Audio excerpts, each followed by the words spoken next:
Hi friends, అందరికీ నమస్కారం. నేను మీ రమ్య. ఈరోజు మనం ఒక అందమైన కథని చెప్పుకుందాం. అనగనగనగా ఒక మడుగులో కొన్ని చేపలు ఉండేవి. ఆ మడుగులోకి కొత్తగా ఒక కప్ప వచ్చి చేరింది. దానికి పొగరు ఎక్కువ.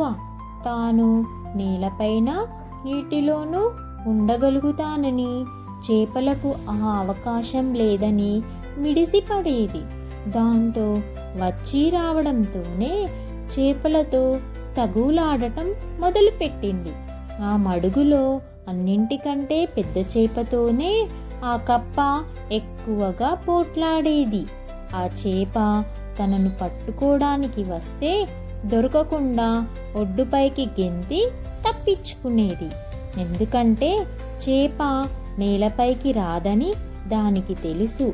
ఓ రోజు పెద్ద చేపతో పోట్లాడి ఒడ్డుపైకి గెంతింది ఆ కప్ప.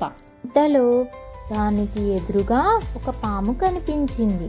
దాంతో అది భయపడి వెంటనే నీటిలోకి దూకి ఓ రాయి కింద దాక్కుంది. మడుగులో ఉన్న పెద్ద చేప అది గమనించింది. ఆ తరువాత అక్కడికి వచ్చిన పాము, ఓ పెద్ద చేప, ఈ మడుగులో ఒక కప్ప ఎక్కడ దాక్కుందో చెప్పగలవా అని అడిగింది పాము. అప్పుడు పెద్ద చేప, అయ్యో సర్పమా, ఆ కప్ప ఇక్కడికి రానే లేదు అని అన్నది చేప. దానికి ఆ పాము, అదేం కాదు, ఆ కప్ప మడుగులోకి దూకడం నేను చూశాను, నువ్వు గమనించలేదు కావచ్చు. పోనీ నాకు ఒక సాయం చెయ్యి. నన్ను నీ వీపు మీద ఎక్కించుకొని మడుగు అంతా తిప్పు. నేనే స్వయంగా ఆ కప్పను పట్టుకుంటాను అన్నది పాము. అందుకు చేప ఒప్పుకుంది. ఆ మాటలు విన్న కప్పకు పై ప్రాణాలు పైనే పోయాయి.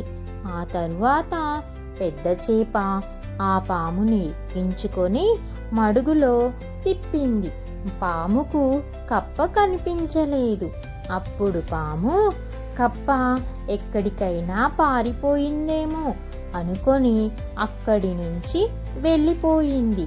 అది చూసిన కప్ప రాయి కింది నుంచి బయటకు వచ్చింది. తరువాత పెద్ద చేపతో, చేపా, నువ్వు నన్ను గమనించి కూడా పాముకు ఎందుకు నా జాడ చెప్పలేదు? నీకు నా మీద కోపం లేదా? మీ చేపలతో పాటు మీతో కూడా నేను ఎప్పుడూ తగులాడతాను కదా, అలాంటి నాకు నువ్వు సాయం చేయడం ఏమిటి అని అడిగింది. అప్పుడు పెద్ద చేప, మిత్రమా, మనం ఒకే మడుగులో ఉంటున్న వాళ్ళం.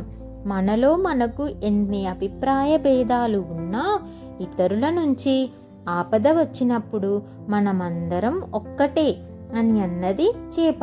దాంతో ఆ కప్పకు పొగరు అణిగి అన్ని చేపలతో సఖ్యంగా ఉండసాగింది. పిల్లలు, అందుకే పొగరు పనికిరాదు. ఫ్రెండ్స్, ఇలాంటి మరికొన్ని కథలు ముగ్గుల కోసం మన ఛానల్ని సబ్స్క్రైబ్ చేసుకోండి. Okay friends, bye.